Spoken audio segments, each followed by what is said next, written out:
imagine pouvoir raconter ton histoire d'une façon qui matche parfaitement avec ton énergie. Dans cet épisode-ci, ma passion pour le storytelling rencontre l'expertise de Jessica Bello en Human Design et ensemble, on te montre comment créer des récits qui te collent à la peau. L'épisode commence maintenant!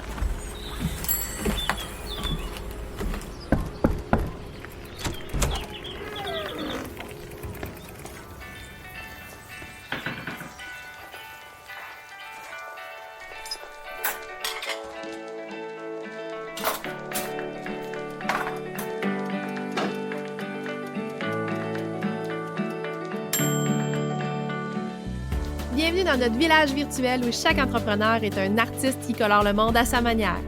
À ta couleur, c'est le rendez-vous où on jase de storytelling puis de personal branding, mais avec une twist. On le fait au service des petites entreprises locales. Ici, on célèbre l'unicité. Chaque entrepreneur que je reçois a réussi à enflammer les réseaux sociaux avec son histoire puis sa personnalité unique en son genre. On va décortiquer comment ils ont réussi à tisser des liens solides avec leur communauté, à créer un impact majeur puis à forger une marque qui leur colle à la peau. Que tu sois à la tête d'une petite entreprise locale ou que tu sois un solopreneur, ici c'est ta nouvelle maison puis il y a une place pour toi dans notre village. En solo ou entre voisins, la porte s'ouvrira à des invités ou même à des figures locales qui ont réussi à faire de leur entreprise ou de leur petit coin de pays le nouveau point de rendez-vous de la communauté. Alors rentre, fais comme chez toi et laisse-toi inspirer. Salut à toi, bienvenue dans le podcast À ta couleur avec un épisode très attendu aujourd'hui où je reçois Jessica Bello pour mixer nos deux univers préférés, elle le Human Design et moi le Storytelling. C'est un concept d'épisode un petit peu différent de ce que j'ai l'habitude de faire où Jessie et moi on va chacune contribuer de nos expertises pour que tu repartes avec des conseils pratiques, des belles réflexions sur la meilleure façon de raconter ton histoire selon ton type énergétique Human Design. Puis là, si c'est la première fois que tu entends parler de Human Design, reste avec nous parce qu'on va vraiment démystifier tout ça là, dans quelques instants. Mais avant de se lancer en profondeur dans le sujet, je veux te présenter Jessie. Donc, Jessica Bello, c'est une stratège business et une coach certifiée en leadership spécialisée dans l'accompagnement des entrepreneurs spirituels à aligner leurs décisions grâce au Human Design et au Gene Keys. Maman et amoureuse de longue date, oui, elle partage sa vision du monde entre introspection profonde et joie de vivre. Tout ce que j'adore. Entrepreneur passionnée créative, elle puise dans ses racines québécoises et mexicaines pour inspirer l'authenticité et l'audace. Elle aide ses clients à révéler leur génie intérieur pour bâtir des projets impactants et durables. Salut Jessie, bienvenue sur le podcast. Allô, merci. Je suis honorée par ton invitation de participer aujourd'hui. Hey, c'est un honneur partagé, je te dirais. Ça fait longtemps que j'ai envie qu'on se jase parce que le Human Design, c'est un sujet de tendance de l'heure de plus en plus, notamment pour les entrepreneurs. Et quel beau potentiel j'ai vu d'associer ton expertise à la mienne avec le storytelling. Là, je dois dire qu'habituellement, le podcast est filmé en personne parce que, si tu ne sais pas encore, je rencontre face à face tous mes invités de podcast, à l'exception de ceux qui habitent un petit peu trop loin, dont Jessie fait partie parce que toi, tu habites au Mexique. Quoique j'aurais bien aimé ça aller enregistrer un épisode au Mexique, j'aurais pas haï ça, je l'ai déjà fait au Nicaragua, mais l'enregistrement s'est arrêté après 4 minutes tellement il faisait chaud. Donc c'est-à-dire que mon téléphone a surchauffé, même s'il était à l'ombre. Donc moi j'ai découvert Jessie en même temps que le Human Design, ça fait à peu près 1 an que j'ai découvert ça et c'est tout un monde qui s'est ouvert à moi. J'ai vraiment eu envie d'approfondir davantage ce sujet-là, d'abord pour moi, donc j'ai poussé l'analyse de mon type énergétique en Human Design parce que j'ai appris à comprendre, si on veut, mon mode de fonctionnement interne. C'est comme ça que j'appelle ça. Puis maintenant, j'en parle avec d'autres entrepreneurs, puis je me rends compte à quel point ça fascine toujours ce sujet-là, puis j'ai envie de partager mes belles découvertes avec les autres, puis surtout d'enrichir vos réflexions. Surtout quand c'est associé avec le storytelling, là, ça devient franchement intéressant. Et ça m'amène à déjà une première question. Toi, Jessie, comment ça tu trouves ça intéressant d'associer ces deux expertises-là ensemble? Ce qui m'a vraiment marqué, c'est cette espèce de feeling de saturation. Tu sais, quand on parle, il y a beaucoup de monde qui disent il y a beaucoup de la même chose, beaucoup du même jargon, il y a beaucoup de manque d'authenticité, tu sais, c'est quelque chose. Puis là, à un moment donné, c'était comme l'inverse. C'était comme, ah là, il y a trop de monde qui parle d'authenticité, mais qu'est-ce que ça veut vraiment dire? Donc, tu sais, je témoignais de tout ça, puis je me disais, OK, ben alors moi, comment je fais, tu sais, en connaissant mon human design, en ayant moi-même une histoire, ben comment est-ce que je fais, moi, pour communiquer, tu sais? Puis bon, là, je t'ai rencontré, justement, puis tu m'as parlé de ton expertise et j'ai fait le choix, justement, d'être accompagnée par toi, avec Pépite d'Or, notamment. Puis justement, c'est là que j'ai réalisé, ben, en fait, c'est que j'ai envie de communiquer de façon authentique, surtout parce que je ressens, tu sais, que, OK, c'est comme un soulagement qui se fait. Quand on découvre le Human Design, ça, c'est vraiment ma perspective de l'affaire, c'est que c'est comme, on est comme soulagé de faire, ah, OK, c'est comme ça que je fonctionne, c'est comme ça que, tu sais, mon énergie, elle circule, c'est comme ça que c'est mieux pour moi de communiquer, tu sais, et donc, mon histoire, il y a une façon qui va fonctionner pour moi, qui ne va pas nécessairement fonctionner pour un autre type, tu sais, dans énergétique, en human design, et on peut aller plus loin. Donc ça, c'est une des raisons. Mais aussi, pourquoi j'associe, c'est que de nos jours, tu sais, on parle beaucoup de IA, donc l'intelligence artificielle. On voit à quel point, bon, OK, c'est vrai, on peut, tu sais, dropper du contenu sur ChatGPT, puis là, c'est comme, OK, fais-moi du contenu avec ça, mais ce qui manque, selon moi, ben, c'est cette essence. Cette essence-là, c'est comme, OK, il peut nous inspirer, il peut nous aider, il peut agir en assistante, mais ça va pas aller dans la profondeur de notre être. Donc, ça peut nous aider. Tant qu'à moi, ça va pas donner ce que je trouve quelque chose qui est vraiment important, c'est qu'on veut établir la confiance avec notre audience. Donc, moi, c'est vraiment quelque chose, quand je parle d'intégrité, tu sais, de communiquer mon histoire, ben, je suis comme, je veux que ces personnes-là, ils sentent en confiance avec moi. C'est comme, ah, OK, oui, c'est une vraie personne qui parle de son histoire, qui parle de comment ça l'a servi, son human design pour dépasser ses défis, etc. Donc, c'est vraiment une façon que je pourrais dire que je vois comment ça s'associe. Ça, c'est à premier niveau. Parce qu'ensuite, si on veut amener ça dans le branding, tu sais, dans ce qui est la marque personnelle, ben à ce moment-là, ce que je trouve qui est important de signaler, c'est que ça l'amène plus de solidité, tu sais, comme quand tu as ton discours, quand tu communiques, c'est comme, OK, voici ma marque, ben c'est ta marque, c'est un peu comme quelque chose qui émerge de toi, hein, c'est ta création. Donc, tu veux aussi communiquer avec authenticité, tu veux aussi communiquer à partir de ton énergie, ce qui te fait vibrer, justement. Donc, en somme, je trouve que c'est vraiment d'allier le human design, le storytelling, ben ça fait comme cette alliance là qui devient stratégique à long terme pour faire toutes sortes de contenus là, peu importe c'est quoi. Tellement, tellement, je suis d'accord avec tout ce que tu dis, évidemment. J'ai envie d'ajouter que ce que j'aime particulièrement, moi, dans l'idée aussi de combiner le human design au storytelling, c'est que ça se limite pas juste à mieux comprendre ton audience, qui est un point important quand même en marketing, puis qu'on talonne beaucoup, tu sais, comprendre sa clientèle cible, les besoins, les désirs, à qui qu'on s'adresse. Oui, faut pas l'oublier, en storytelling aussi, mais le human design permet vraiment de mieux te comprendre toi-même en tant que créateur de contenu. Donc, tu sais, de connaître ton type énergétique, ça t'aide à saisir quelle énergie tu vas mettre dans ton message. C'est une question d'énergie beaucoup, je trouve, le human design. C'est de voir comment cette énergie-là peut résonner aussi auprès de ton audience, de ceux qui t'écoutent, tu sais. Puis c'est ça, ben en fait, c'est ça. C'est un des ingrédients, disons, d'une bonne histoire, d'une histoire captivante, d'une histoire mémorable, tu sais. L'impact de sentir qu'on a une communication alignée, c'est puissant. C'est comme ça que je l'ai vu dès les premières fois qu'on s'est jasé. C'est comme ça que je l'ai senti. Te rappelles-tu, je t'avais fait un petit clip vocal en disant « Hey Jessie, je sens qu'il y a de quoi là. » On dirait que je découvre cet univers-là, puis plus je vois le lien à faire avec le storytelling. Puis là, peut-être que toi, tu connais pas encore ton type énergétique de human design, puis là, je parle de ça, puis j'arrête pas de dire comment c'est merveilleux, mais Jessie, comment les personnes qui nous écoutent, qui connaissent rien au human design ou qui n'ont pas encore leur type énergétique, comment ils vont trouver ça, là? Ben, en fait, c'est que j'ai le plaisir de vous annoncer que j'ai préparé un petit guide qui s'appelle Human Design et Storytelling qui est gratuit à télécharger, donc il va être dans la description des show notes, comme on dit, là, du podcast. Puis, avec ce guide-là, vous allez pouvoir, il y a un lien pour un des outils. Il y a plusieurs outils pour sortir justement vos chartes de Human Design. mais il y a un des liens qui s'appelle Genetic Matrix, donc elle va pouvoir le sortir un peu comme quand on sort une carte astrale pour ceux qui sont dans l'astrologie. Dans ce système-là de connaissance de soi, on en retrouve justement l'astrologie, le I Ching chinois ou la roue de la vie astrologique, l'arbre de la vie ou la Kabbalah. On en retrouve la physique quantique, la génétique. Donc, c'est vraiment comme un amalgame de plusieurs systèmes de connaissances en soi, mais dans un.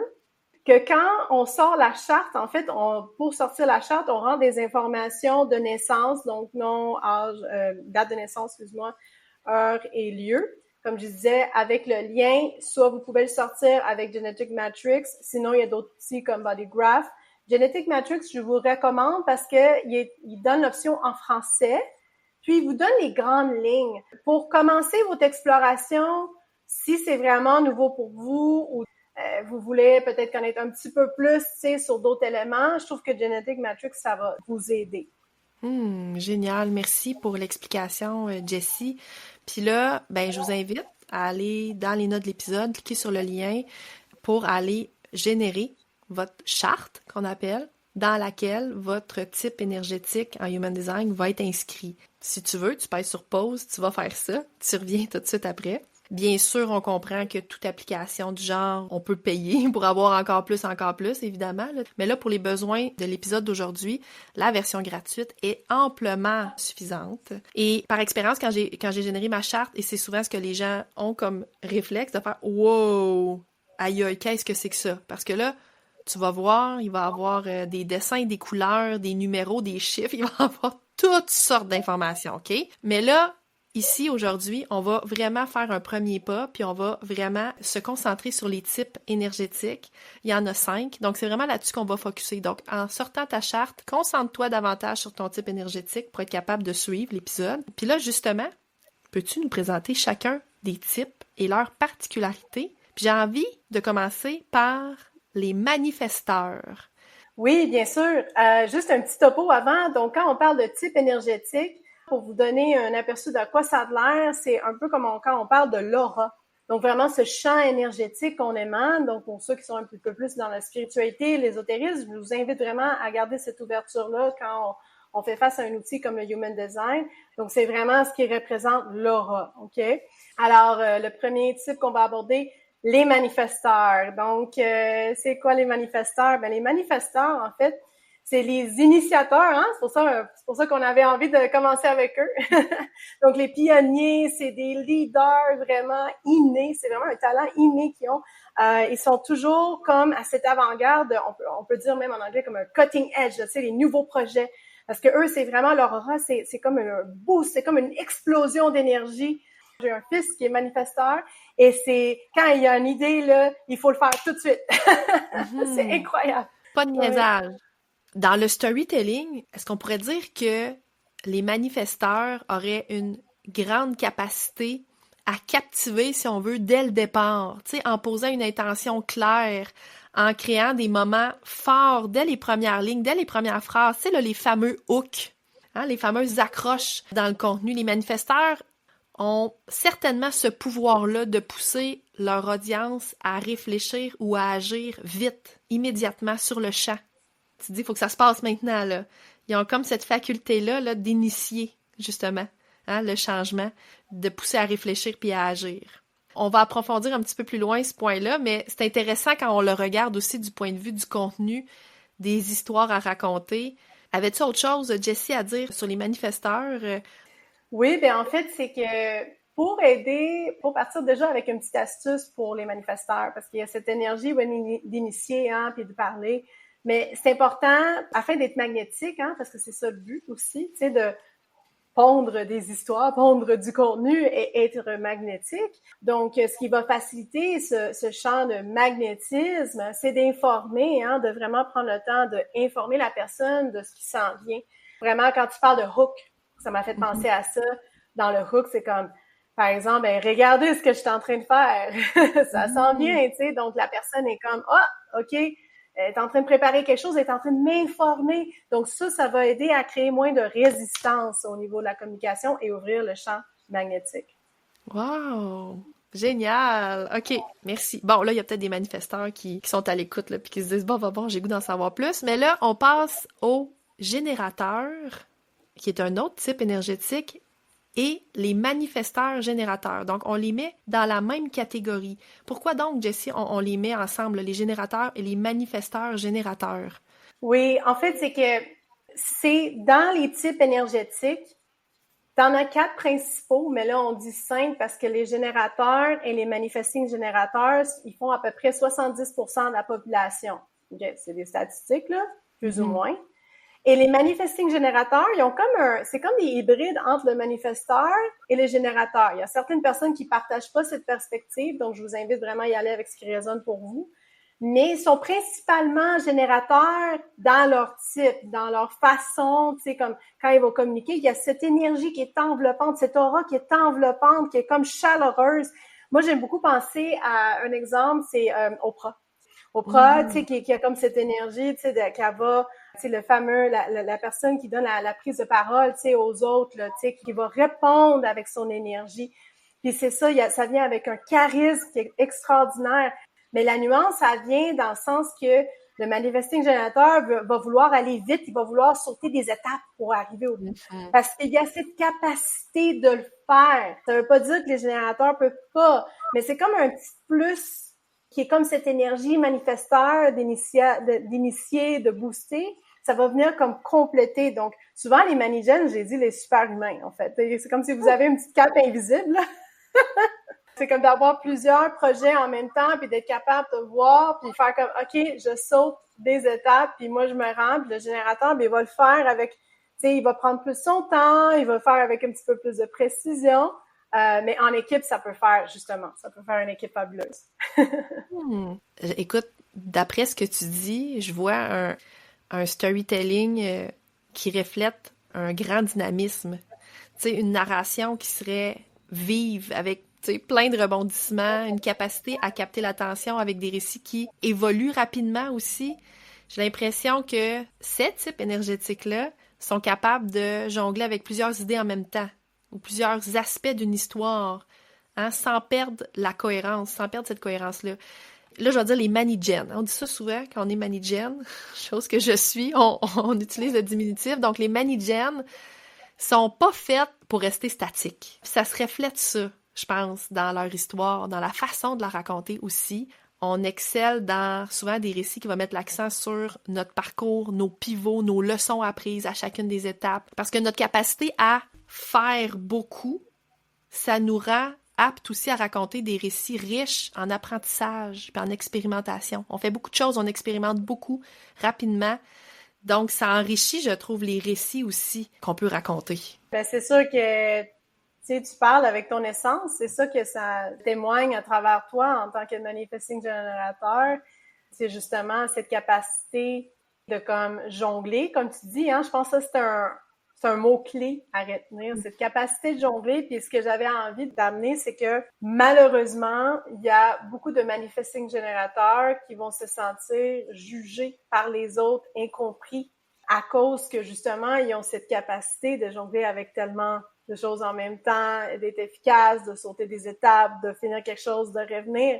Mais c'est de se rappeler que c'est cette énergie manifesteur qu'ils ont en eux qui fait en sorte que ce soit comme ça. Mais que chaque type a vraiment un rôle important à jouer, puis ensemble, ça crée vraiment une synergie incroyable. Donc, juste de se rappeler c'est quoi nos dons, nos talents à chaque type, puis vraiment de les mettre à l'avant, tu sais. C'est vraiment pas une compétition, c'est plutôt une collaboration énergétique, on pourrait dire. Wow, j'aime ça, une collaboration énergétique. C'est si bien dit. OK. Et là, on arrive au troisième ou quatrième type, puisque les générateurs et les manifesteurs générateurs sont ensemble, si on veut, dans notre analyse du moins.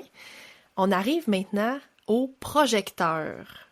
Oui, les projecteurs. En fait, c'est que les projecteurs, à chaque fois que je pense à un projecteur, j'imagine un phare. C'est aussi simple que ça. À quoi ça ressemble un phare? Qu'est-ce que ça symbolise? Donc, c'est cette capacité, tu sais, de guider, sont vraiment conçus pour guider, pour conseiller, pour donner des pistes claires. Ils comprennent vraiment les systèmes facilement. Donc, ils ont cette capacité, Tu sais, c'est un peu comme des, comment je pourrais dire, c'est au-delà d'être un guide, c'est qu'ils ont cette capacité de voir plus loin que les autres types. Ça veut pas dire, tu sais, on peut toujours parler de nuances, hein. En Human Design, on parle toujours de nuances. Donc, je vous invite encore à regarder la nuance ici.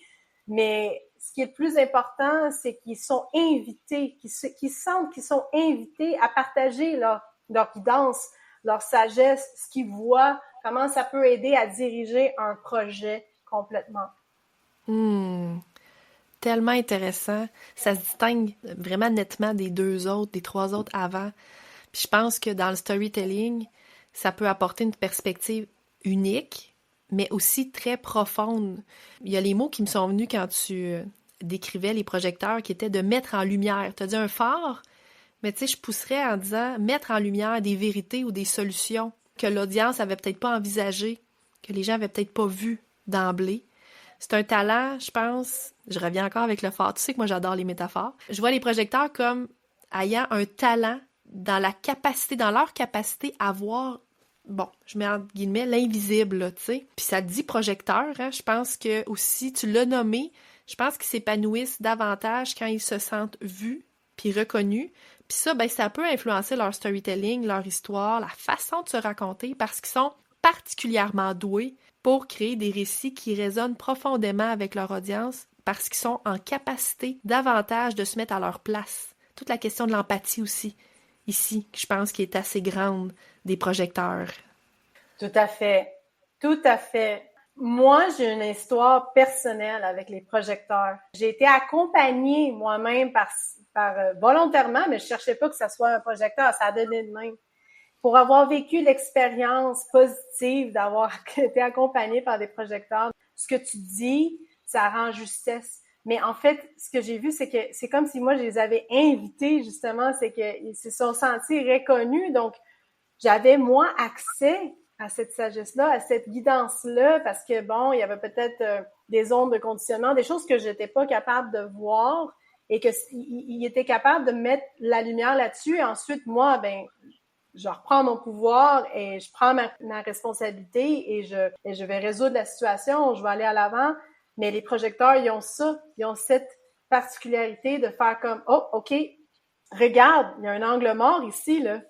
Tu l'avais pas vu, c'est comme, oh, OK, oui, c'est vrai. Donc, oui, c'est définitivement quelque chose de très particulier qui les différencie, notamment des autres types. Mm-hmm. Wow! C'est fascinant. Je suis fascinée à chaque fois qu'on parle de type énergétique. Et là, on arrive moi je vais dire au dernier, non le moindre, le cinquième, si on veut, que sont les réflecteurs.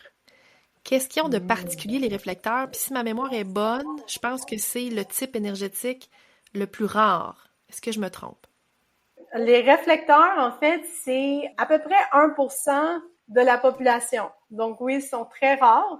C'est vraiment, moi j'aime mieux les appeler des prismes. Il y a beaucoup de personnes qui les appellent les miroirs, mais moi je suis comme des licornes, les prismes, parce qu'ils sont tellement, tu sais, c'est vraiment comme des personnes que j'ai eu le plaisir d'accompagner jusqu'à maintenant. Il y a 3 personnes que j'ai pu accompagner et même mon enseignante au niveau du coaching puis ma formation Human Design était réflecteur. Donc, j'ai pu constater justement, notamment dans sa communication, comment cette personne-là ça peut mettre un petit peu mal à l'aise certaines personnes qui sont pas prêtes à être vues parce qu'ils ont cette énergie qui fait en sorte que ça te reflète directement, hein? Comme un miroir. Oui. Donc, tant qu'à moi, il faut que tu sois comme à l'aise avec toi-même afin d'être à l'aise à collaborer avec un réflecteur. OK? Donc, c'est pour ça que quand on choisissait pour les accompagner, ces personnes-là, jusqu'à maintenant, ben, je me sens toujours comme honorée parce que je suis comme, wow, OK. Puis en même temps, ça me rappelle que je suis à l'aise avec moi-même. C'est comme... Parce que les réflecteurs, ils captent et ils amplifient les énergies des autres. C'est ça, hein? Mm-hmm. Oui, donc, exact. Donc, ils peuvent raconter des histoires qui vont refléter avec justesse les expériences, les besoins ou même les émotions de leur audience. Ça, c'est un grand pouvoir, un grand talent. Puis je trouve que c'est un talent de pouvoir faire ressentir, si on veut, à leur audience qu'elle est vue, entendue, comprise. Le storytelling, leur storytelling à eux autres peuvent, je pense, s'appuyer sur des récits qui vont suivre des transitions, des phases, des transformations qu'eux autres, ils vont voir dans l'environnement, dans la société, dans les gens, qui accompagnent, dans le cas d'entrepreneurs peut-être.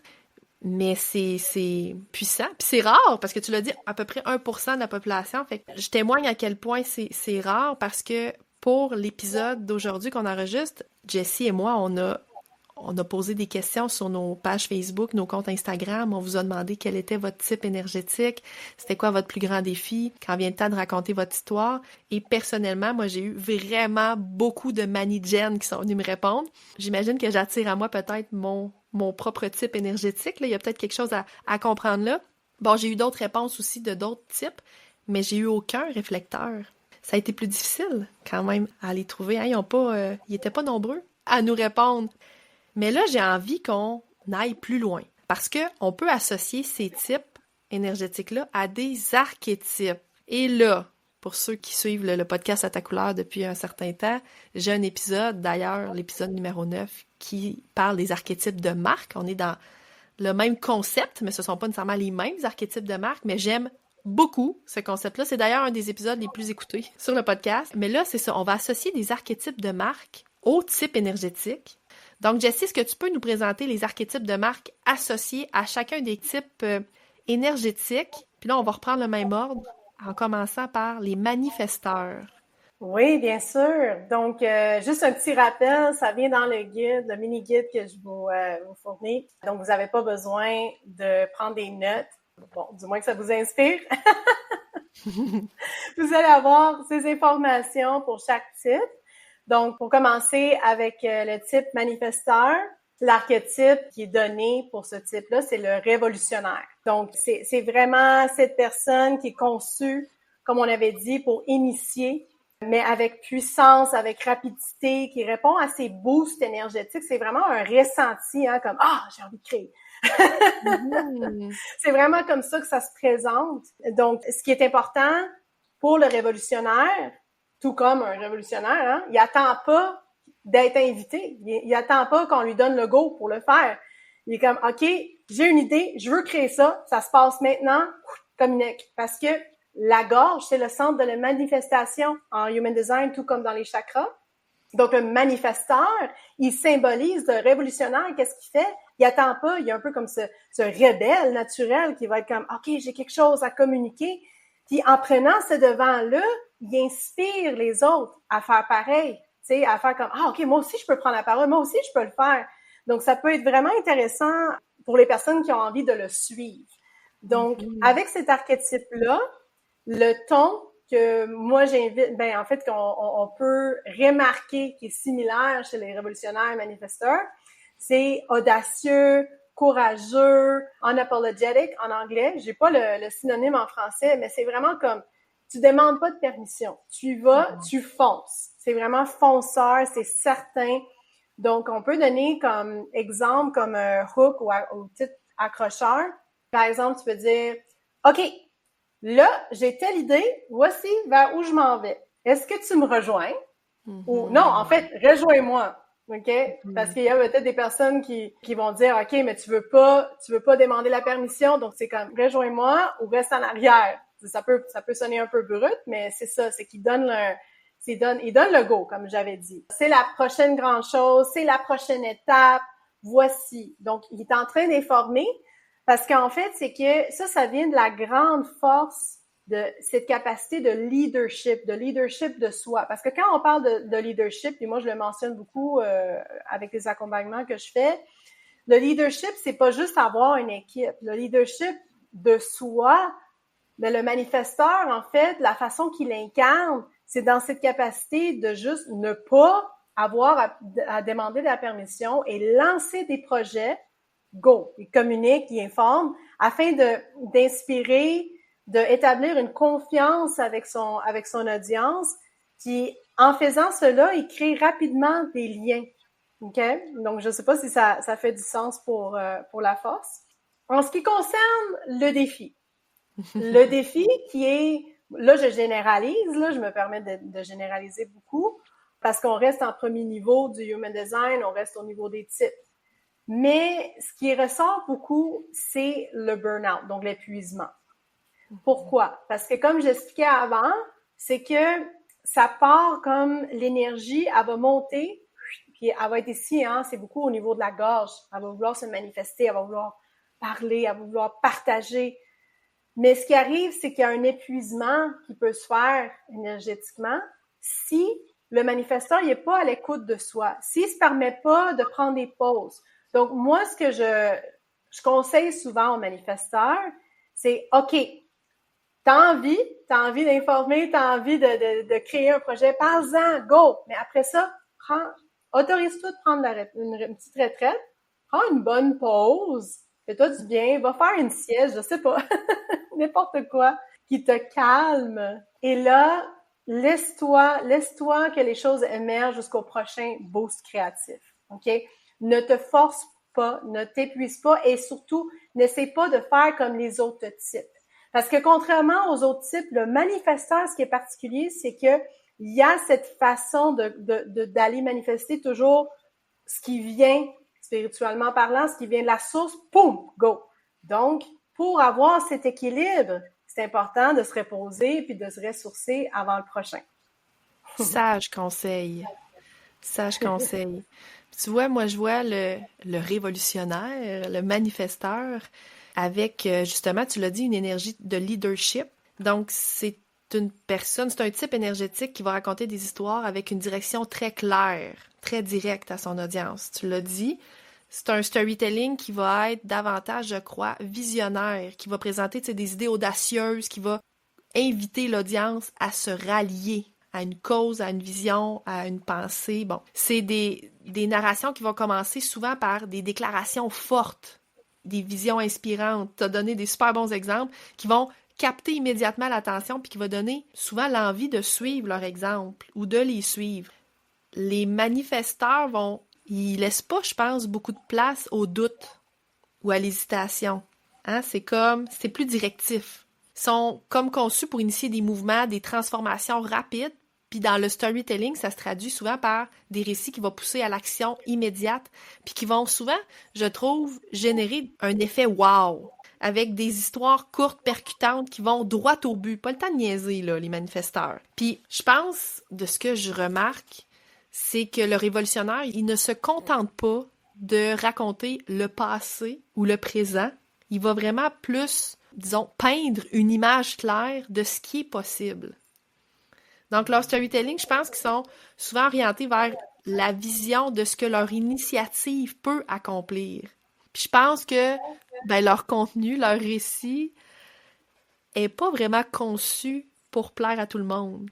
De toute façon, il n'y a jamais un contenu qui peut plaire à tout le monde, on s'entend là-dessus, hein? Mais davantage pour les manifesteurs. Je pense qu'ils sont plus là pour rassembler ceux qui résonnent avec leur vision. Parce que les manifesteurs, je pense qu'ils savent polariser, mais pour attirer les bonnes personnes à soi. C'est le fait de créer un impact. C'est ça. C'est ça que je trouve qu'il est important à retenir pour les manifesteurs. Ils sont vraiment venus créer un impact. Et c'est pas d'une façon autoritaire. Mm-hmm. Bonne nuance. C'est pas pour diriger tout le monde, c'est pas pour parler à tout le monde. Comme tu dis, c'est avec qui ça résonne. Ouais. Puis quand on y pense de façon peut-être plus philanthropique, ça donne un monde meilleur, tant qu'à moi, tu sais, de se dire, OK, c'est pas juste une personne là qui dirige puis qui est autoritaire. C'est que c'est un peu comme la musique. Ça va te plaire ou ça va pas te plaire, mais on est capable de cohabiter ensemble, on est capable de se comprendre, de créer cette synergie-là. Donc, les manifesteurs, ils ont vraiment cette grande, grande force, là, comme tu dis. OK, super. Et là, on va passer aux générateurs et aux manifesteurs générateurs, donc qui sont dans la même, si on veut, catégorie, si on veut ici, pour le besoin de l'analyse. Oui, donc pour le type, c'est le même archétype parce que je vois beaucoup comme un artisan, en fait. Donc, c'est l'artisan pour le générateur, manifesting générateur. L'artisan enthousiaste pour le générateur, l'artisan peut-être plus pionnier pour le générateur manifesteur, OK? Mais ce que je trouve qui est important à retenir, c'est ce mot de enthousiasme. C'est vraiment comme cette capacité de communiquer à partir de ce qui fait vibrer passionne, qui adore. Je pense que vous, ceux qui nous écoutent, peuvent justement, même subtilement, le remarquer à travers Marie-Pierre et moi, en tant que générateur, elle en tant que manifesting générateur, quand on communique à partir de cette énergie-là, là, qui nous fait vibrer, là, c'est sûr que c'est pas comme si je vous parle de des problèmes d'algèbre, là. Qui me passionnent pas du tout. J'adore ton parallèle, effectivement. Non, vous ne nous entendrez pas jaser souvent de mathématiques puis d'algèbre. Non, c'est un point super intéressant. Puis oui, ça vibre avec moi ce que tu dis. Cette espèce d'enthousiasme, de joie de vivre, de passion, cette énergie-là. Moi, en tout cas, on me le dit souvent. C'est souvent ce qui revient en disant aïe, aïe, t'as comme une espèce. On me dit souvent une énergie contagieuse. C'est ce qu'on va me dire, un dynamisme, Oui. tu sais. Oui. Exact, exact. Énergie contagieuse, dynamisme, ça, c'est vraiment cet archétype, tu sais, quand il est aligné, hein, parce que là, on parle de quand le type est aligné, quand il est désaligné, ben là, c'est sûr que non, tu sais, les personnes vont probablement pas se reconnaître. Mais ce que je trouve aussi intéressant, c'est que on amène le côté humoristique naturellement. Quand on est passionné, il y a un petit peu de cette touche-là qu'on peut ressentir. Le discours, il va être enveloppant, il va être chaleureux, il va être charismatique. Donc, toujours, moi, j'invite les personnes qui ont cet archétype-là de vraiment comme, OK, est-ce que je me sens comme ça quand je suis en train de communiquer? Puis, l'exemple de hook ou accroche qu'on peut dire, c'est comme, toujours dans cette perspective de passion, c'est comme, ah oui, je sais que c'est ça, je suis tellement d'accord avec ça, tu sais, tu viens de le faire, en fait, Marie-Pierre. Ça résonne avec moi, Fidèle à mon c'est type. tellement vrai. Puis aussi, ah non, ça c'est faux, mais tu sais, il y a comme ce ton-là, tu sais, puis ce ton-là, ça on le voit avec plus de profondeur de Human Design. Il y a même des tons, tu sais, la variation de tons dans les générateurs, manifesting générateurs, tu peux le voir quand la personne est passionnée versus c'est pas passionné. Il y a vraiment des sons qui vont sortir ou pas. Donc vraiment, moi ce que j'invite, cet archétype-là, c'est de se pratiquer à s'observer. Comment tu te sens? Comment tu te sens avant de pondre ton contenu, là, avant de communiquer, là? Qu'est-ce que tu ressens? Est-ce que dans ton ventre, ça fait comme oui, ou est-ce que c'est comme non, non, non, non? Mais tu sais, comme vraiment respecter ça pour communiquer de façon alignée. Une grande force que je remarque sur ce type, en fait, c'est notamment à travers les paroles, mais aussi il y a une persévérance, excuse-moi. Donc, cette persévérance, que je veux dire, c'est que bon, c'est les artisans, mais c'est aussi des personnes qui sont conçues pour travailler de façon soutenue sur un projet qui leur fait vibrer. La nuance ici, c'est que les générateurs manifesteurs, ils ont cette capacité d'avoir plusieurs projets en même temps. OK? Donc, c'est ça la grande nuance. Et ce qui va arriver, c'est que des fois, le générateur manifesteur va vouloir mettre un projet de côté pour se concentrer sur ce qui l'anime. Ça, c'est l'énergie du manifesteur qui prend le dessus. C'est comme, ah là, j'ai un boost pour tel projet, je vais me concentrer là-dessus. Je vous invite fortement à suivre cet élan-là. Ne tombez pas dans le conditionnement de « Ah, mais là, les générateurs, ils font ça, fait que là, moi aussi, je dois le faire. » Non. Suivez cet élan-là et rappelez-vous que vous avez cette capacité de le faire. Mais c'est possible d'avoir des projets à long terme, parce que les autres types, ils peuvent pédaler un peu. Enfin, ça veut pas dire qu'ils peuvent pas. C'est juste que ça peut être un petit peu il peut y avoir plus de contraction, plus de résistance. Il y a d'autres façons de travailler avec ça. Le grand défi qui vient avec le fait d'être justement un artisan enthousiaste pionnier, c'est le manque de patience. C'est de vouloir comme, il y a cette idée, puis on vit dans un système qui est très à l'image des manifesteurs. You can do it. Maintenant, faut le faire. Tu sais, l'espèce de culture de hustle qu'on voit là. Pour les manifesteurs, c'est génial parce qu'ils sont comme ah ouais, j'ai une idée, je le ponds. Pour les générateurs, manifesteurs, générateurs, c'est important de cultiver la patience. Et quand je parle de patience, ça veut dire d'être à l'écoute de soi, des signaux de ton corps. Tu sais, avec le Human Design, c'est pas juste des concepts, c'est vraiment, on apprend à vraiment réécouter son corps. C'est quoi ces signaux? C'est quoi les besoins que tu as? Est-ce que c'est une opportunité qui est bonne pour toi ou pas? Donc, tout ça, ça s'apprend, tout ça, ça s'expérimente. Beaucoup de choses qui sont innées, c'est juste d'aller comme le révéler, puis de le pratiquer pour qu'à un moment donné, quand tu sens que c'est oui, puis tu y vas. Et quand c'est non, il y a une petite contraction, ben c'est le moment de se retirer et patienter un peu avant d'agir sur les impulsions. Donc ça serait une astuce que je pourrais dire par rapport à cet archétype. Super intéressant, évidemment. Bon, tu m'as vu sourire à certains moments, ça me parlait, je me reconnaissais. Je pense que cet archétype-là de l'artisan enthousiaste et pionnier, il est fidèle à une espèce d'énergie de réaction. C'est-à-dire qu'il excelle, je pense, dans l'art de répondre à ce qui va l'inspirer, ce qui va le faire vibrer. Tu l'as dit. Puis ça se reflète dans la façon de nous raconter, dans laquelle on va souvent s'appuyer sur des anecdotes ou des expériences qui vont répondre à un stimuli externe. Une situation externe, une question, une opportunité aussi. Ça crée des récits interactifs, mais qui sont souvent déclenchés par un événement ou un sujet spécifique auquel on va ajouter notre touche personnelle et surtout notre touche passionnée. Puis ça peut être aussi un défi de canaliser cette passion-là avec patience, tu l'as dit, et alignement, pour assurer que les histoires qu'on raconte aient le plus grand impact possible. Je pense que cet archétype-là a une grande capacité à enrichir les conversations, à bâtir des récits qui sont très inspirants. Puis je pense que ça, c'est une des grandes forces de cet archétype-là dans le storytelling. Donc, enrichir les conversations, bâtir des narrations, des histoires très inspirantes parce que ce sont des passionnés. Donc souvent, quand je disais que c'était contagieux aussi, c'est inspirant. C'est ce que j'ai envie d'ajouter. Oui, j'ai l'image du cheerleader, en fait. Ouais, c'est une bonne image. Ouais, effectivement, c'est drôle que tu dis ça, effectivement. Puis je suis souvent en train de... C'est ça, d'être enthousiaste aussi pour les autres, puis d'encourager, puis d'inspirer, ouais, c'est ça. OK, on passe maintenant au type énergétique projecteur. Quel archétype est associé au projecteur? Alors, les projecteurs, c'est simple, en fait, c'est le guide. C'est ça, les projecteurs, c'est ton archétype principal. C'est sûr que, comme l'a mentionné Marie-Pierre, on peut aller plus en profondeur, tu sais, avec les profils, notamment comparé avec les archétypes de marque, il y en a 12 aussi.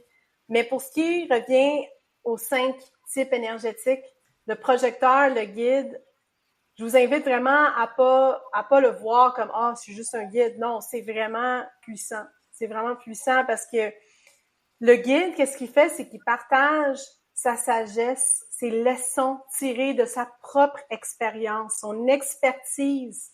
Mais le plus important, c'est que le projecteur, le guide se sente invité à le faire.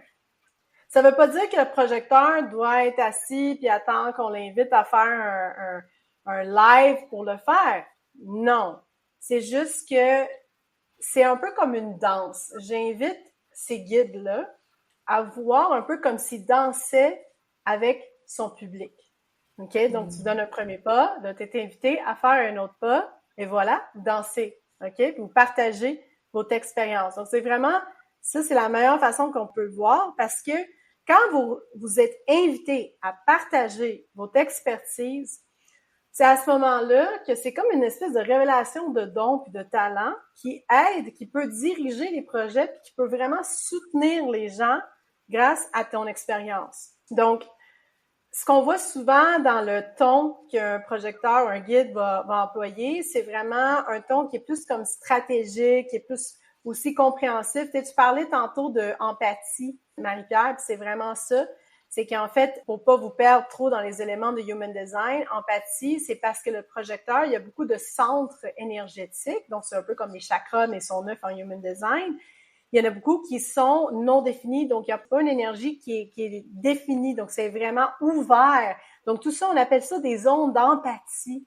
Donc peut-être quand, Marie-Pierre, inconsciemment peut-être, tu t'es dit, oui, les projecteurs, c'est ça, hein, c'est qu'ils ont ces zones d'empathie-là, puis on le ressent avec leur discours. Ce qui est vraiment intéressant du projecteur, de ce guide-là, c'est qu'il va parler avec son expérience, son expertise, mais il va aussi aider à donner la voix aux autres. Il va dire, comme par exemple, il va dire, c'est à ton tour maintenant de me parler de ton expérience. Moi, je suis là pour t'appuyer, pour t'aider. Donc, une grande force, mais c'est ça, c'est vraiment cette vision d'au-delà, cette sagesse que tu as apportée.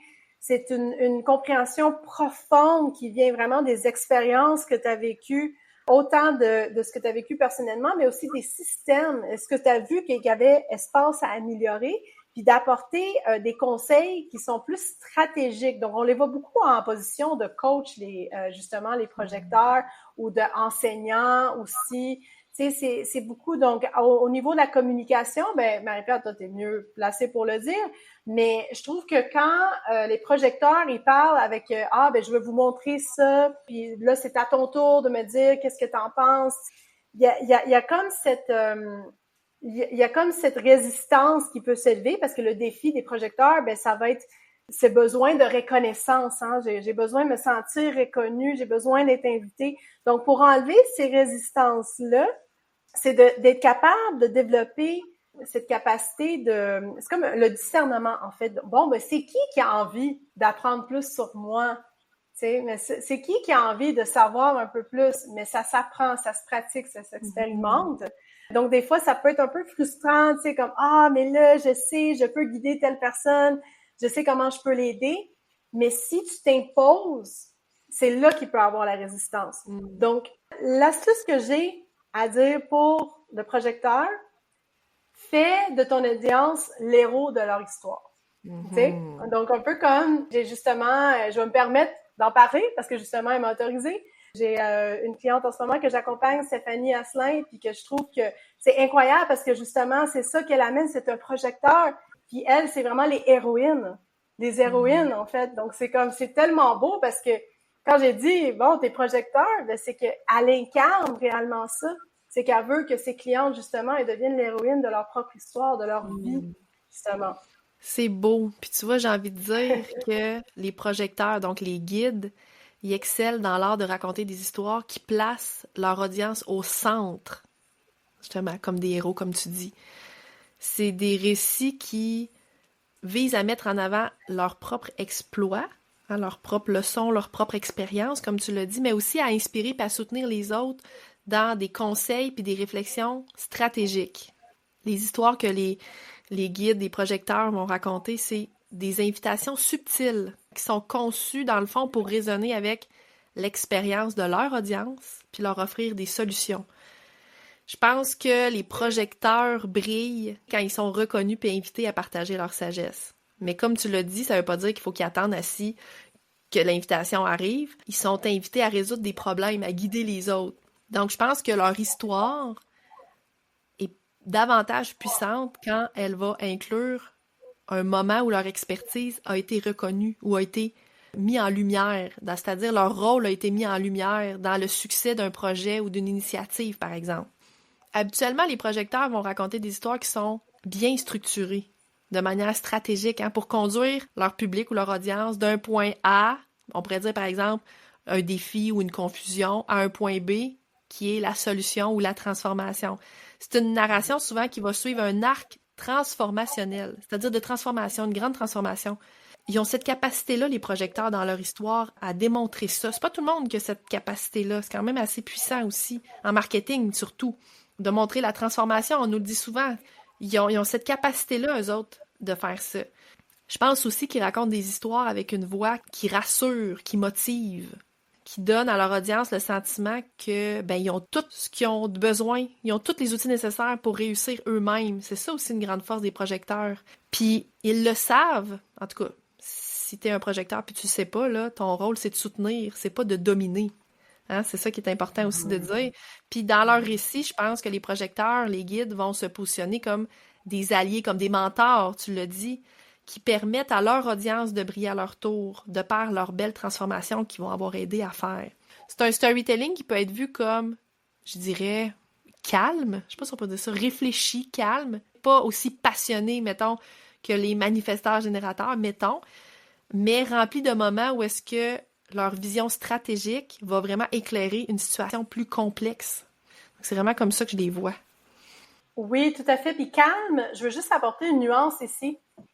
Oui, parce que ça m'est arrivé à plusieurs reprises d'écouter certains projecteurs dire qu'ils ne veulent pas être vus comme trop doux ou trop pas assez fort dans son discours, pas assez compris, justement, mais de voir ça plus comme une force tranquille, tu sais, voir comme une force un calme, mais avec présence, avec, tu sais, que c'est bien ancré, que c'est fort, que c'est solide. Voilà, c'est ça le mot que je cherchais, c'est solide comme discours. Donc, c'est pas dominant, comme tu dis, mais c'est que ça dirige tout en facilitant le empowerment, je vais le dire en anglais, des personnes avec lesquelles ils travaillent, des personnes qui résonnent avec eux.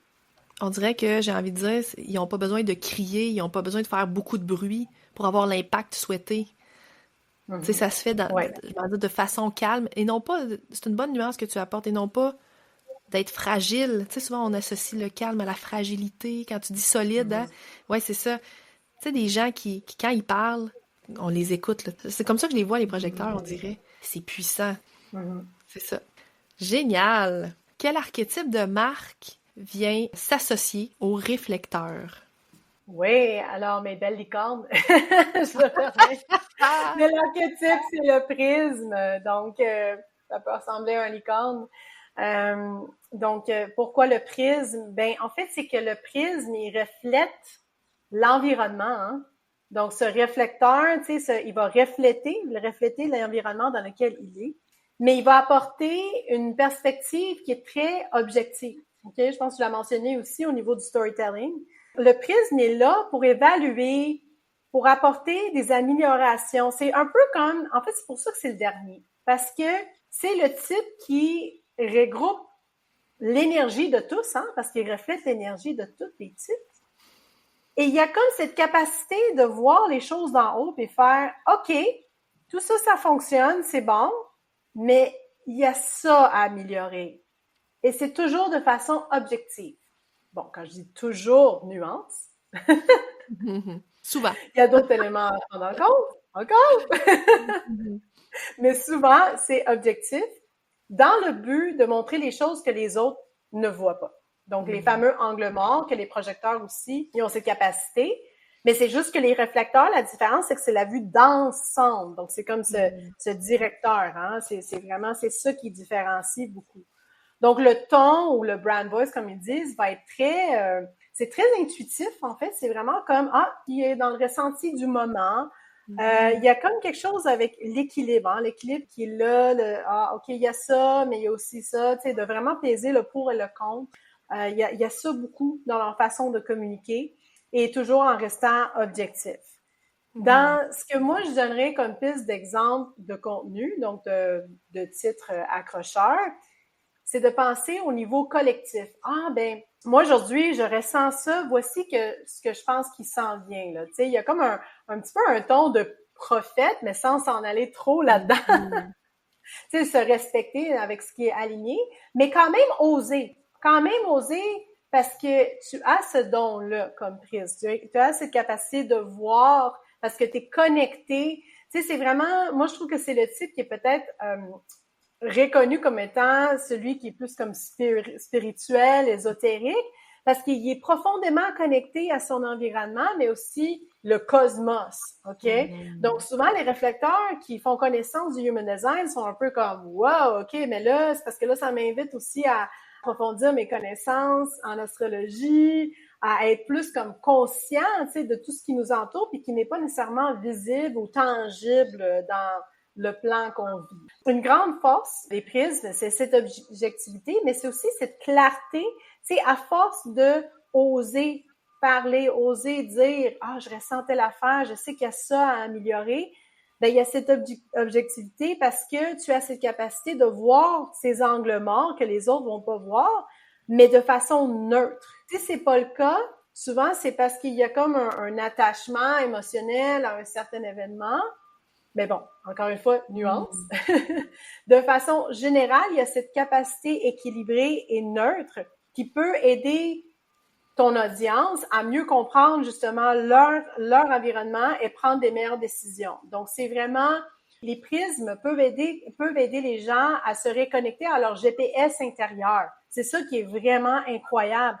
Le grand défi, je dirais, qui va avec ça, c'est que comme tu es connecté à l'environnement, ben, tu es constamment influencé par ça. Donc, première chose que je t'invite, si tu es un réflecteur puis tu nous écoutes aujourd'hui, regarde ton environnement. Qu'est-ce qu'il y a? Moi, j'invite, ce que je pense tout le temps quand je travaille avec les réflecteurs, c'est est-ce que vous connaissez Marie Kondo? Marie Kondo qui fait le petit ménage, là, tu sais, de qu'est-ce qu'on garde, qu'est-ce qui me rend heureuse. Ouais. Moi, j'invite les réflecteurs, les prismes, faites cet exercice-là. Qu'est-ce qui est dans mon environnement qui n'est plus optimal, qui ne m'aide pas à créer justement du contenu, à créer mon storytelling? Aussi, une autre façon de se connecter, c'est essayer de justement revenir à ton pouvoir intuitif et te connecter aux astres, au cycle lunaire. Si tu es une femme et tu nous écoutes, je t'invite fortement à te connecter à ton cycle féminin, si tu l'as encore. Le cycle féminin a énormément de sagesse, notamment au niveau du rythme, mais surtout au niveau de la sagesse que tu as à partager. Déjà ça, avec ça, là, c'est vraiment trouve ton rythme. Ça, c'est la meilleure astuce que je peux donner au réflecteur prisme. Trouve ton propre rythme, respecte-le, puis ose communiquer à partir de ça. J'adore en fait toutes les nuances entre les différents types, les différents archétypes. Je trouve qu'ils sont tous complémentaires. C'est ça la beauté du monde, en fait, hein? On n'est pas personne de pareil. Puis j'ai envie de dire pour les réflecteurs que leur storytelling sera rarement, je pense, polarisé au même titre qu'un autre type. Tantôt, on disait les types qui sont plus directs, qui vont peut-être davantage polariser, ils sont moins biaisés, si on veut, une des histoires moins émotionnellement biaisées. Ils vont représenter plus des faits, des ressentis de manière, je pense, plus équilibrée pour permettre à l'audience de tirer leurs propres conclusions. Tu parlais de neutralité tantôt, ça fait un petit lien avec ça. Les réflecteurs, ils vont privilégier des récits qui vont explorer plusieurs angles, par exemple d'une même situation, mais en offrant une vision globale, plus nuancée. Ils sont connectés vraiment à l'énergie collective, comme tu disais. Ils ont une sensibilité à ces énergies-là, puis c'est sûr que ça se reflète dans leur histoire. Ils vont, par exemple, raconter des histoires qui vont être imprégnées d'atmosphère, où l'audience peut quasiment ressentir l'environnement à travers leurs mots. Les réflecteurs sont capables de faire ressentir ça. Parce que tu l'as dit, ils sont connectés au cycle lunaire, au mouvement planétaire aussi. Puis ça peut se refléter, ça d'ailleurs, dans leurs récits, qui vont suivre des thèmes de transition, de transformation, de répétition cyclique. Tu parlais du cycle féminin, justement, de se connecter à ça. Ça permet vraiment de créer un storytelling franchement fascinant que les autres types ont peut-être moins ce pouvoir-là, si on veut. Je pense que c'est des histoires qui peuvent inclure des observations par rapport à ces cycles-là, comment ça influence les individus ou les groupes. Je terminerai en disant que les réflecteurs, ils brillent, je pense, davantage quand ils partagent des histoires qui poussent leur audience à se poser des questions, à explorer des vérités qu'ils n'ont peut-être pas encore envisagées, en laissant des histoires ouvertes, en offrant des insights, mais qui permettent à leur audience de trouver leur propre réponse. Tu sais, quand on dit que tu es un bon prof, que tu es un bon psychologue, que tu réponds par une question à ton tour. Moi, je vois les réflecteurs là-dedans. Oui. Ils sont fascinants. Personnellement, j'en connais pas de réflecteurs. C'est le seul type que j'ai pas encore eu la chance de côtoyer. Donc, si jamais t'es réflecteur, viens me faire un petit coucou. Je trouve fascinant ton type. Mais ils le sont tous. Ce sont tous des types fascinants parce que c'est le fun de voir comment on interagit à travers ces types-là. Puis je te dirais que de plus en plus dans mes conversations avec d'autres entrepreneurs, c'est un sujet qui revient. T'es quel type? T'es quelle ligne? Ah ouais, t'es manifestant. Ah ok, ça explique bien des choses. Tu sais, on en jase de plus en plus. Donc là, maintenant qu'on a parlé des archétypes, qu'on a parlé des 5 types énergétiques, c'est là où on arrive à la portion, je dirais, clinique. Je vais l'appeler comme ça, la portion clinique, hein, Jessie, parce que on a lancé un appel à nos audiences sur Facebook, sur Instagram. On a demandé, en fait, on vous a demandé de partager avec nous vos types énergétiques en Human Design et aussi votre principal défi rencontré pour raconter votre histoire à travers votre contenu. Puis personnellement, moi, j'ai été ravie de voir vos réponses. J'en ai eu beaucoup de manigènes, beaucoup de manifestants générateurs qui m'ont répondu, en fait 100%. Donc, j'ai compris que je m'entourais beaucoup de manigènes, qui est mon type énergétique. Dans les réponses, c'était assez incroyable là, de voir que c'était juste ce type-là qui me répondait. Mais la théorie, ça serait comme de quoi que selon où ce qu'on est dans notre vie, on va attirer ces personnes-là. Donc, des fois, c'est comme quand moi, j'ai commencé, quand je me suis lancée, il y a quelques années, j'attirais beaucoup de générateurs, manifesting générateurs. Et là, tout récemment, j'attire plus de projecteurs et réflecteurs. Moi, ce que je t'invite à faire, c'est peut-être voir comme, ben, qu'est-ce qu'il y a de particulier entre les manifesting générateurs, puis peut-être qu'il y a un lien avec ce que tu vis présentement. Mhm. Il y a une raison pour laquelle il y a ce magnétisme-là, en fait, qui est là. Ça, c'est mon genre d'exercice d'introspection puis d'analyse Ouais. pour créer du sens, générer du sens que j'adore. Je m'y mets dès maintenant. Mais là, bon, on a reçu des réponses, bien sûr, puis on a eu d'autres là, que des manifestants générateurs. Vraiment, on a eu des réponses des 5 types. Donc, parmi toutes les réponses qu'on a reçues, on en a sélectionné 5 qu'on va analyser ensemble aujourd'hui, Jessie et moi. Donc, c'est pour ça que j'appelle ça comme une petite clinique. C'est comme on va faire des analyses quasi en direct. On va analyser vos réponses pour chacun des types. Et là, le premier type, c'est le manifesteur générateur et c'est Manon, qui est une artiste peintre que j'aime beaucoup. Manon, elle m'a dit que son défi, puis là, je vais la citer, là, je vais vraiment lire comment elle m'a écrit ça, là. Elle a dit, mon défi à moi, c'est de simplifier, condenser, synthétiser. Elle dit, parce qu'une histoire, c'est difficile à résumer, surtout quand c'est la nôtre. C'est comme si je me devais de prendre tous les morceaux sans en oublier pour que les personnes me voient dans mon entièreté et pas par petits bouts. En quoi, Jessie, tu trouves que ce défi-là résonne davantage avec les manifesteurs générateurs dans leur type d'énergie? Malgré que je ne suis pas manifesting générateur, il y a comme ce composant générateur qui vient me rejoindre beaucoup. Comme je disais au tout début de l'épisode, c'est que je me suis retrouvée dans ce défi-là. Donc, en fait, j'ai déjà senti à un certain niveau ce défi-là. Donc, ça résonne énormément. Et ce que j'ai envie d'apporter, c'est que il y a clairement la passion à communiquer ton histoire, puis de pas vouloir, comme tu dis, par petits bouts, là, comme le morceler, parce que tu veux pas que les gens, ils manquent ces bouts-là de toi. J'entends profondément qu'est-ce que ça peut venir évoquer chez toi, Manon. Mais moi, ce que j'ai envie de t'apporter du point de vue plus human design, c'est que ce que ça me fait penser, c'est un peu comme quand que tu courtises, mettons, comme dans le dating, si on veut. Mm-hmm. Ce que je trouve qui aide beaucoup pour des personnes qui sont passionnées comme nous, c'est de le voir un peu comme ça, comme si tu créais un peu un réchauffement. C'est un réchauffement de ton public avec ton histoire. Donc, plutôt que de le voir comme si tu découpais en petits morceaux, là, ben c'est plutôt de, ah, ben là, il y a un petit bout.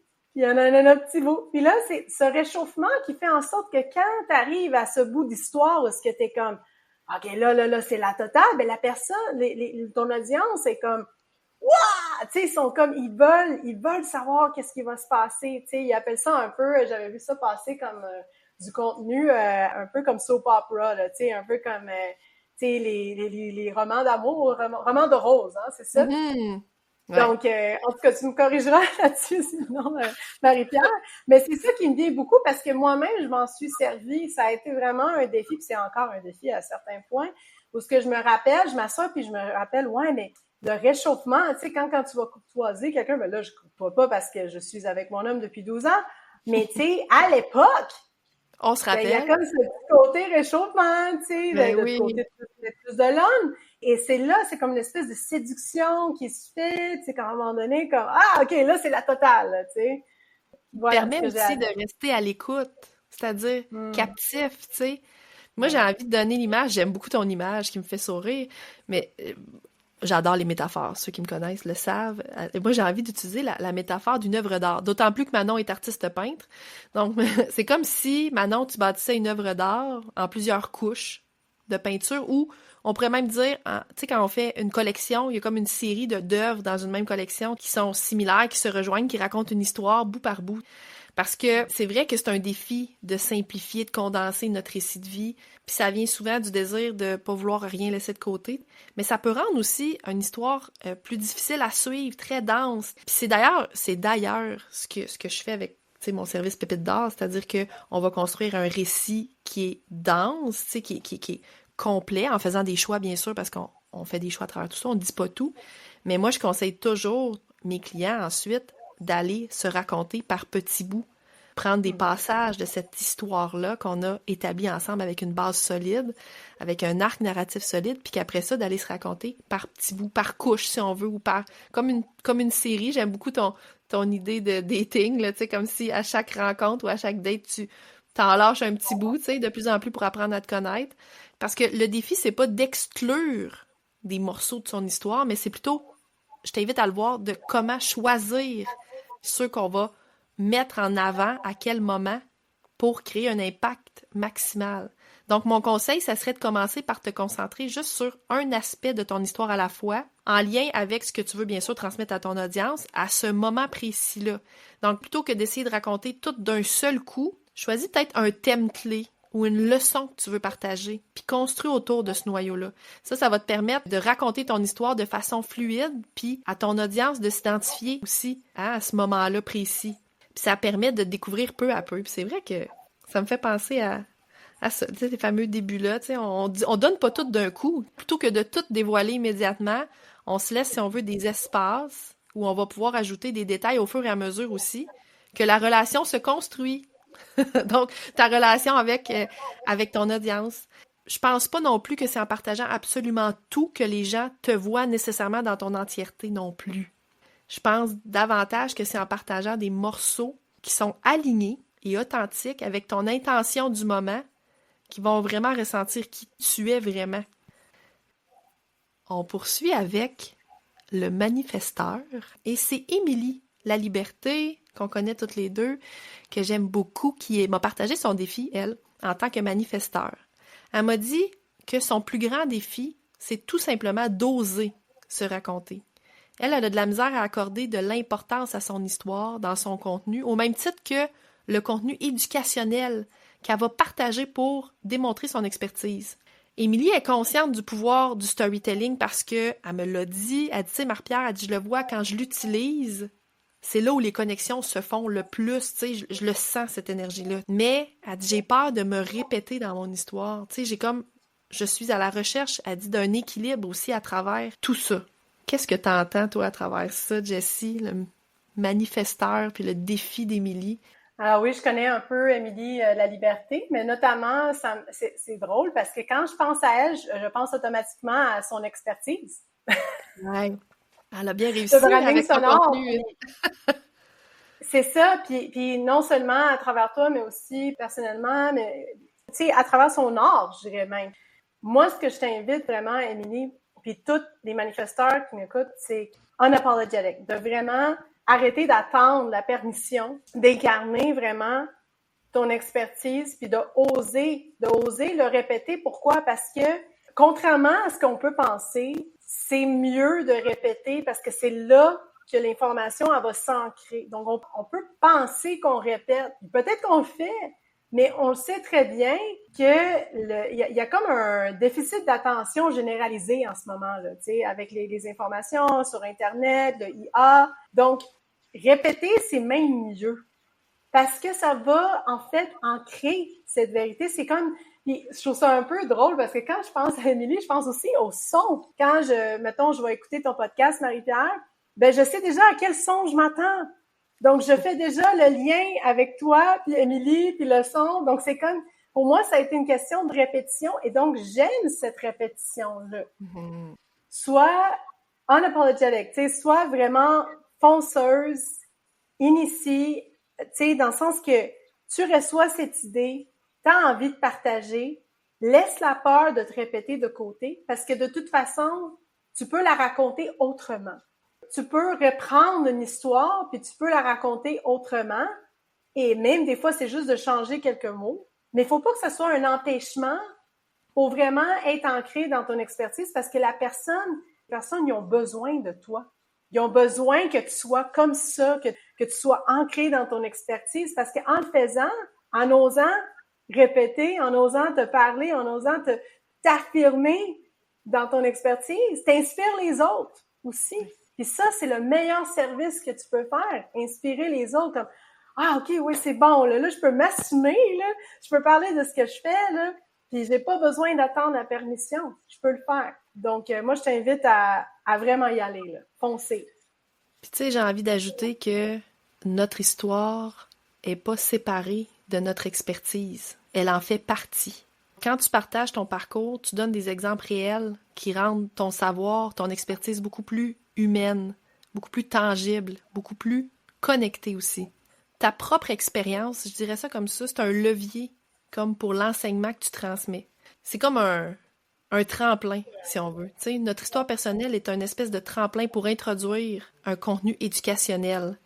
Si tu as peur de trop te concentrer sur ton histoire personnelle, ben moi, je te conseille, Émilie, de mélanger les deux. C'est-à-dire un conseil éducationnel plus un petit élément de ton histoire pour illustrer le tout. Tu sais, par exemple, tu pourrais expliquer une méthodologie, une façon de faire, et en même temps raconter un petit moment clé qui t'a permis de comprendre cette méthodologie-là. Tu sais, ça donne de la profondeur à tes conseils. Tu sais, mettons, voici une situation que j'ai vécue. Voici ce que j'ai appris de cette expérience. Et voici comment ça peut vous aider, vous aussi, à voici tel résultat, tel bénéfice, tu sais.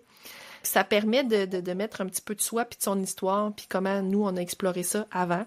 Puis tu sais, au lieu de chercher toujours à raconter quelque chose de nouveau, tu peux explorer différentes facettes de la même histoire, mais sous des angles différents. Par exemple, une fois, tu pourrais partager un défi que tu as rencontré, mais une autre fois, tu pourrais te concentrer sur la leçon apprise, la transformation vécue de ce défi-là. Ensuite de ça, tu pourrais mettre cette histoire-là, tu pourrais l'expliquer comment elle s'intègre dans ton expertise. Tu sais, ça permet de maintenir du nouveau contenu frais, si on veut, mais en honorant ton besoin de ne pas te répéter, si c'est ça aussi. Malgré que je suis totalement d'accord avec toi, Jessie, la répétition est, je pense, nécessaire dans le monde dans lequel on est avec tout le contenu qui se publie chaque jour. Yes, OK. Hey, j'aime ça, ces petites cliniques-là. Mon Dieu, je devrais faire ça plus souvent. OK, donc là, le temps file. J'ai envie de passer au projecteur. Donc, le projecteur, on a Catherine de Vénus Média, que j'aime beaucoup aussi. Bref, j'aime tout le monde qui nous a répondu. Catherine, elle, qui est une projecteur, je l'ai dit, et sa peur à elle, c'est un classique, là, je pense, de ne pas être vue et de ne pas être comprise. Elle a dit, ce sont mes premiers freins à raconter qui je suis. Jessie, je pense que tu vas dire que c'est le typique du projecteur. Oui, les projecteurs. Je vous aime. Ben, je vous aime tous, là, mais oui, les projecteurs, vous avez une place spéciale dans mon cœur. Dans le sens que, malgré que je suis générateur, j'ai ce qu'on dit un champ très fort de projection. OK? Puis là, je rentrerai pas là-dedans parce que ça, c'est un sujet pour un autre approfondissement du human design, mais je l'ai appris récemment aussi. Donc, je peux comprendre ce besoin de reconnaissance d'être vu, OK? Dans ma façon d'être, selon les éléments de ma charte. Ce que je peux te dire, mais ce que je t'invite à faire, en fait, comme projecteur, c'est vraiment revenir à c'est qui tu as envie d'accompagner vraiment, c'est qui tu as envie de servir ou à qui tu as envie de partager ton produit.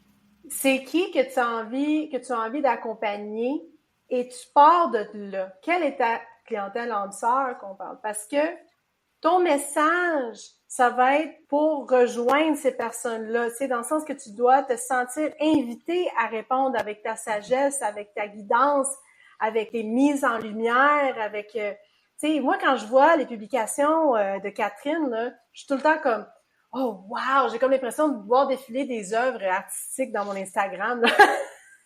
C'est toujours super beau, puis moi, c'est un peu ça, tu sais, je la reconnais, oui, par son expertise en astrologie, le tarot et tout ça, ce qu'elle peut amener les gens à les aider, mais il y a comme c'est la beauté, voilà, moi, je me sens magnétisée vers Catherine dans la beauté, je la reconnais dans cet aspect-là artistique, donc c'est là que le magnétisme va faire.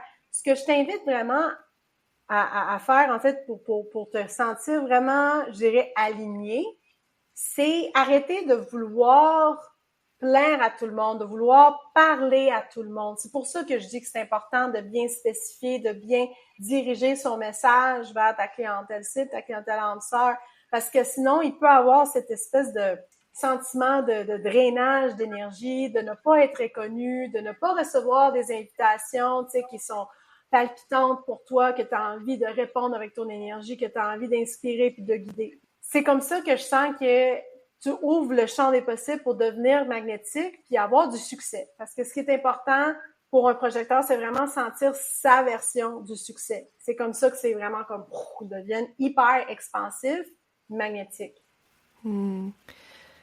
Hyper intéressant. Puis j'ai envie de dire que les projecteurs, ils n'ont pas non plus besoin de longues histoires pour avoir un impact.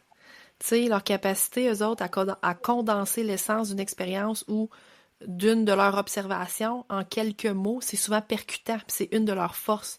Ils brillent souvent en racontant des histoires dans un cadre où leur audience est prête aussi à les écouter. Tu sais, j'ai envie de te dire, Catherine, sois attentive au moment où ton audience montre de l'intérêt ou pose des questions ou, tu sais, commente davantage. Il y a comme des momentum. C'est des signaux vraiment qui indiquent que c'est le moment idéal pour partager une histoire.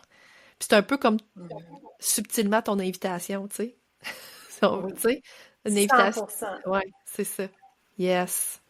On a un générateur, une générateur, Joanie Robichaud, alias Joanie Gaspésie, que vous connaissez peut-être pour avoir écouté ma première, c'était-tu ma première? Oui, entrevue avec invité, c'était avec Joanie Robichaud. D'ailleurs, elle est générateur, puis son défi, c'est, je dirais que mon plus grand défi, c'est la peur de ne pas être pertinente, qu'on trouve que c'est pas assez intéressant. En règle générale, ça ne m'empêche pas de raconter mon histoire, mais ça me freine probablement à certains endroits. En quoi ça résonne, ça, avec les générateurs? Oui, oui, ben en fait, un peu comme avec le manifesting générateur, ça résonne énormément avec mes propres défis en tant que générateur. Donc, les deux défis qui ont plus résonné avec moi et ce que je vis même au quotidien, hein, même avec tous ces outils puis l'accompagnement, ça fait partie des défis, donc de se trouver pertinent. Bon, c'est sûr que j'aurais beaucoup de choses à dire, mais pour le but de cette clinique, comme tu Oui. dis, Marie-Pierre, Cette je clinique pense que le express. plus important, oui, c'est ça, le plus important, c'est au niveau de l'émotion que tu vis quand vient le temps de communiquer. Est-ce que tu ressens de la joie, du plaisir? Est-ce que ça te procure la satisfaction? T'es comme, ah oui, là, je sais, là, j'aimerais ça parler de telle affaire, même si tu planifies ton contenu. Quand tu planifies ton contenu, est-ce que c'est des sujets qui te font vibrer ou est-ce que tu le fais parce que tel coach t'a dit de suivre telle stratégie puis c'est correct, mais comment rendre ce sujet-là que ça soit palpitant pour toi, que ça fasse vibrer, que tu es vraiment comme ah ouais, ça me donne vraiment envie d'écrire ça. Puis tu sais, ce qui arrive, c'est que la pertinence, en fait, c'est une perception finalement. C'est cette perception de est-ce que l'autre va vraiment voir pour qui je suis? Mais si tu es authentique dans ton discours, selon moi, c'est sûr que tu vas être pertinente.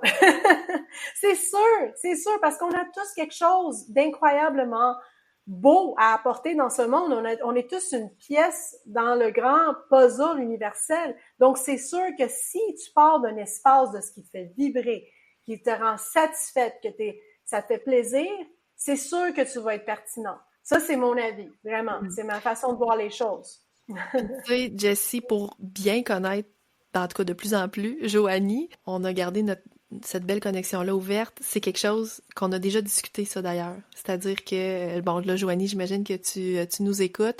C'est-à-dire, tu m'avais partagé ce sentiment-là que quand, d'abord pour toi, ça te fait vibrer, d'abord pour toi, tu trouves ça intéressant, et c'est le signal que oui, tu sais, ça doit être partagé, tu sais. On a déjà eu cette discussion-là, donc c'est totalement aligné avec ça.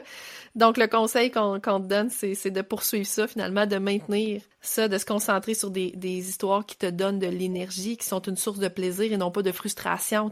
Puis c'est cette énergie-là, si toi, ça t'énergise d'abord, ben ça va résonner naturellement avec ton audience. Et tu le fais déjà très bien, d'ailleurs. OK, on termine avec les réflecteurs. Donc, une réflecteur, Mégane Maillé, qui, elle, a dit comme défi que c'est son énergie fluctuante qui est son gros défi, dans plein de choses, incluant sa création de contenu.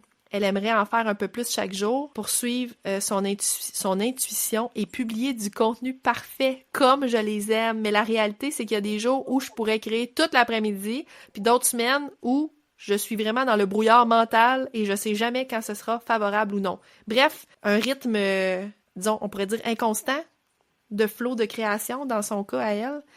Et ça, je sens que c'est typique des réflecteurs. On parlait tantôt des cycles lunaires, entre autres, tout ça. Donc, Mégane est vraiment là-dedans, hein? Oui, oui. Puis merci Mégane. Coucou si tu nous écoutes. En fait, on va pouvoir poursuivre la conversation justement avec l'accompagnement qu'on fait parce que, justement, quand j'entends ton défi, Mégane, puis là, je parle à tous les réflecteurs aussi, je pense que la première chose, c'est accepter.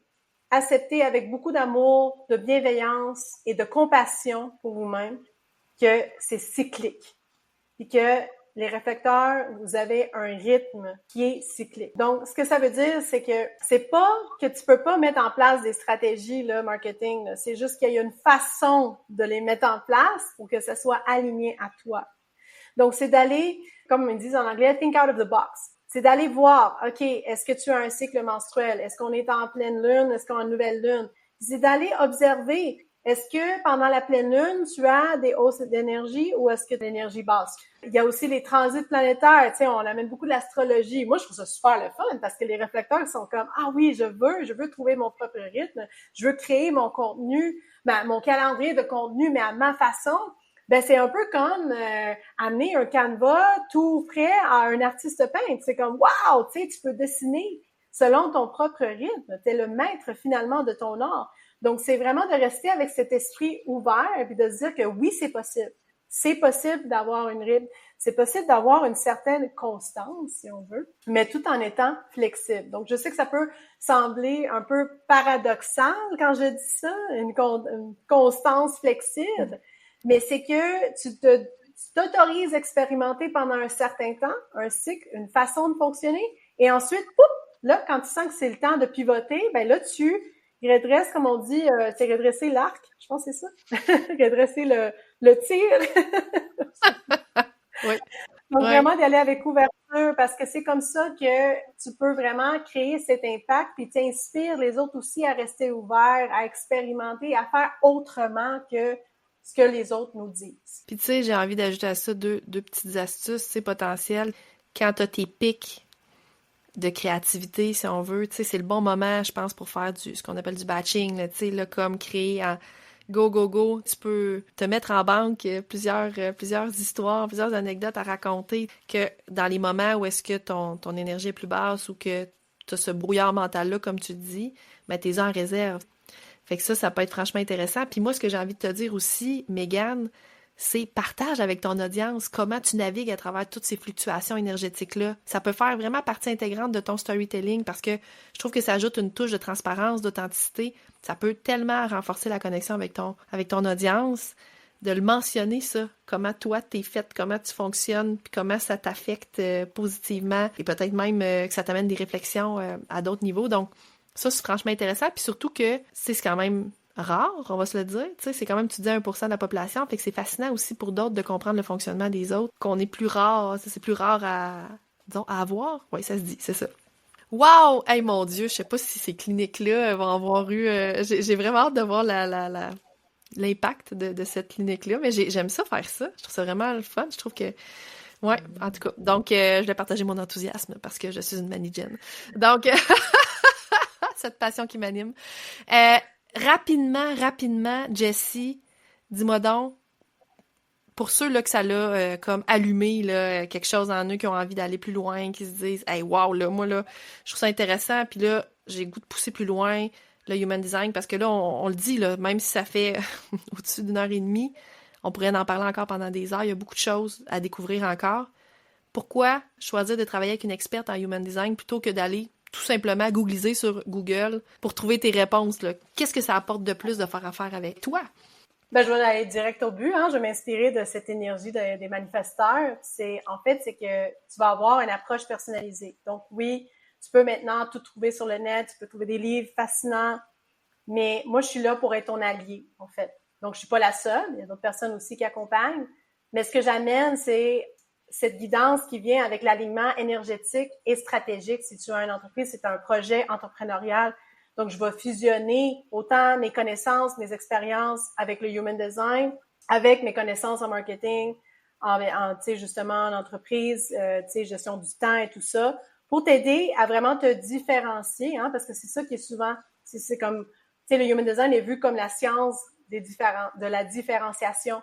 Donc, c'est vraiment comme, comment, avec ton génie, c'est là, moi, je vais être ton allié puissante pour mettre à l'avant ton génie, puis comment t'aligner pour accomplir finalement, tes rêves, ta grande vision, mais selon tes règles, selon ta façon à fonctionner. Donc, tu peux le faire par toi-même, mais moi, je vais t'aider à aller plus vite. Je vais t'aider avec un plan d'action clair qui te respecte dans ton rythme. Ouais, super intéressant. J'adore. Puis tu dis la science de la différenciation. Si j'aime ça, je vois le storytelling exactement là aussi. Je vois vraiment cette belle similarité-là entre le human design et le storytelling.